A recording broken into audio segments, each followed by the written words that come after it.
Hello students, accountancy का next chapter start करने जा रहे हैं। अभी मैं आपको थ्योरेटिकल पोर्शन कंप्लीट करा रहा हूँ।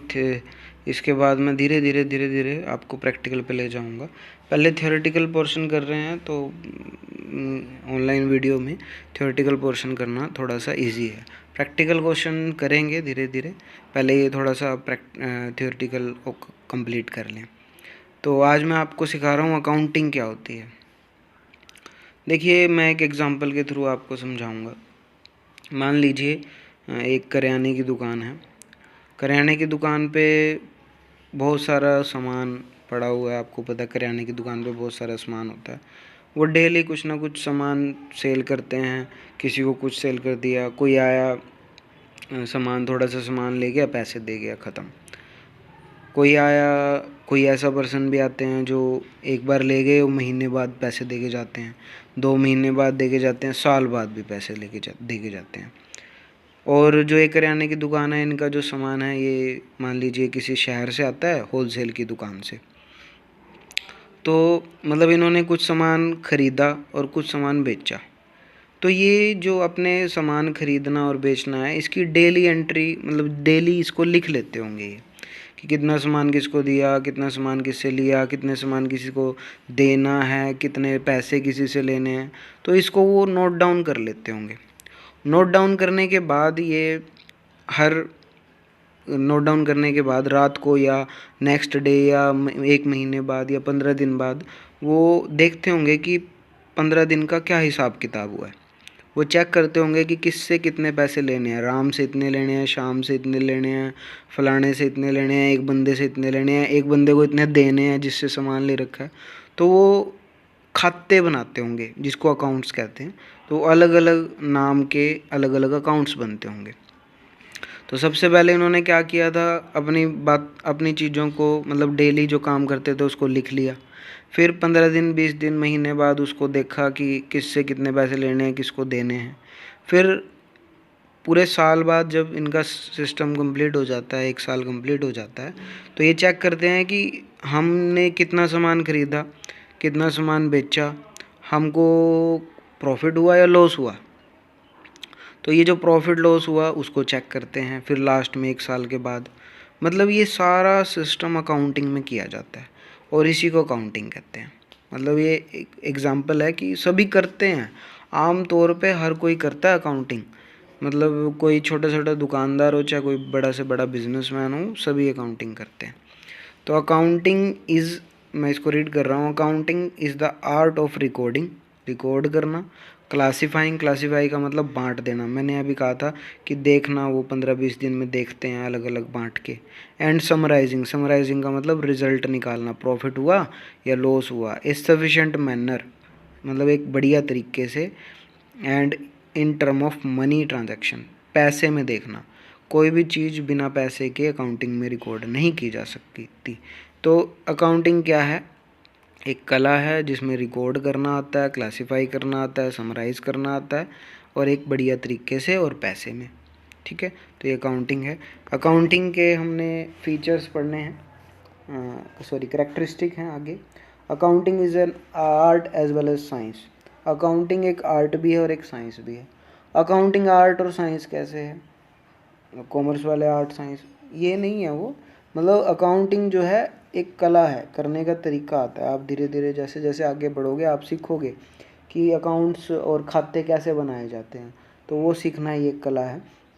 उसके बाद इसको साइंस क्यों कहा जाता है, साइंस क्यों कहा जाता है, क्योंकि ये सारी चीज़ें प्रूव हो चुकी हैं कि किस तरीके से इनको बनाया जाता है।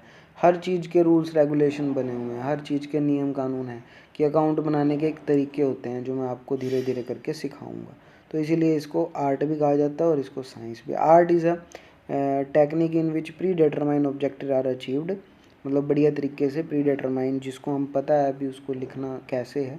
Accounting is an art of recording, classifying and summarising of business transaction, मतलब जो डेली बिजनेस में लेन देन हुए हैं उनको लिखना, रिकॉर्ड करना, समराइज करना। To interpret the net profit loss and interpreting the result is a science, मतलब इसमें प्रॉफिट निकालना, प्रॉफिट किस तरीके से निकलेगा अगर हम रूल के अकॉर्डिंग चलेंगे। तो ये आर्ट भी है और क्या है, साइंस भी है। Recording the financial transaction only, accounting के अंदर ओनली फाइनेंशियल ट्रांजैक्शन रिकॉर्ड की जाती है। फाइनेंशियल का मतलब पैसे, वित्त से संबंधित, पैसे से संबंधित। Only those transaction which are in money term and recorded in the business many event which is not most important but is not in money term is not able to record in the accounting. मतलब जो बहुत सारे, देखो एक business में ना बहुत सारे ऐसे काम होते हैं जो इम्पोर्टेंट होते हैं लेकिन मनी में नहीं होते। मान लीजिए आपकी फैक्ट्री में किसी की लड़ाई होगी, तो वो लड़ाई को आप कैसे रिकॉर्ड करोगे? पॉसिबल ही नहीं है रिकॉर्ड करना। लेकिन आप अकाउंटिंग में सिर्फ पैसे से रिलेटेड ट्रांजैक्शन को लिख सकते हो, ये आपको ध्यान रखना। Recording in term of money, देखिए बस एक पॉइंट अलग से ही बना दिया कि जो भी पैसे, जो भी काम है वो मनी टर्म में ही रिकॉर्ड किया जा सकता है। मान लीजिए मैं अपनी बिज़नेस के लिए ना 2 मशीनें लेके आया, तो मैं 2 मशीनें नहीं लिखूँगा, वो 2 मशीनें कितने की आई वो लिखूँगा। मान लीजिए 5 लाख की आई, 4 लाख की आई, 2 लाख की आई, तो उसको रिकॉर्ड किया जाएगा। इसीलिए इसको कहा गया है कि ये मनी टर्म में आता है। नेक्स्ट है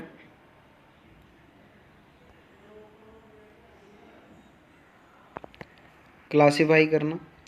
आफ्टर प्रिपेयरिंग द, देखो जब रिकॉर्ड करते हैं ना अकाउंटिंग को, तो मतलब डेली जो काम लिखे जाते हैं, मैंने कहा डेली के जो काम लिखे जाते हैं उसको एक बुक में लिखते हैं जिसको कहते हैं जर्नल।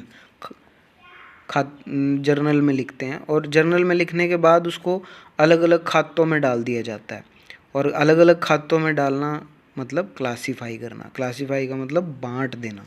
मैंने अभी बताया था कि डेली हम कुछ ना कुछ जो भी काम करते हैं उसको लिख लेते हैं, उसको तो जर्नल में लिखते हैं। अभी धीरे धीरे आपको समझाऊंगा। अकाउंट्स की पहली बुक जर्नल होती है। धीरे धीरे आप प्रैक्टिकली लिखोगे कि कैसे जर्नल में लिखा जाता है, फिर उसको बांटा जाता है अलग अलग खातों में, इसी को क्लासीफाई करते हैं। फिर समराइजिंग करना। समराइजिंग का मतलब होता है निचोड़ निकालना या रिज़ल्ट निकालना। देखो अकाउंटिंग जब करोगे तो कुछ ना कुछ रिज़ल्ट निकलेगा, या तो फर्म को प्रॉफिट होगा या फर्म को लॉस होगा, तो दोनों में से कुछ ना कुछ हो सकता है। Summarising is the art of presenting the data in an understandable manner useful for management it include preparing the trial balance, final account and profit and loss account. ये ट्रायल बैलेंस, फाइनल अकाउंट क्या होते हैं ये धीरे धीरे आपको आगे सिखाए जाएंगे। लास्ट में इंटरप्रिटेटिंग ऑफ रिज़ल्ट, मतलब जो रिज़ल्ट निकालने होते हैं। आपने समरी बना ली, आपने देख लिया प्रॉफिट लॉस हुआ या कुछ भी हुआ, रिज़ल्ट निकाल लिया। रिज़ल्ट निकालने के बाद आपको सबके साथ वो रिज़ल्ट शेयर भी करना है। मान लीजिए अभी तो एक ही मान लो मेरा अकेले का बिज़नेस है, तो मैं अकेला अपने आप को क्या बताऊँगा। अगर अकेले का बिज़नेस नहीं है, अब मान लीजिए 3-4 पार्टनर का बिज़नेस है, तो प्रॉफिट निकालने के बाद सबको बताना भी तो पड़ेगा। मान लीजिए जो सप्लायर है जिनसे मैं सामान लेता हूँ, उनको भी कभी कभी ऐसा होता है कि कोई सिचुएशंस होती हैं कि हमको अपनी बुक्स दिखानी पड़ जाती हैं, तो ये सारी काम जो आते हैं रिज़ल्ट को दिखाने के करते हैं, तो ये भी अकाउंटिंग में किए जाते हैं। ठीक है, तो आज एक ही क्वेश्चन करेंगे हम, अकाउंटिंग क्या होती है। धीरे धीरे इसको समझना है। इसको फेयर कॉपी में करना है, मैंने पहले ही भेज दिया था, जिसने नहीं किया वो कर ले। ठीक है, थैंक यू वेरी मच।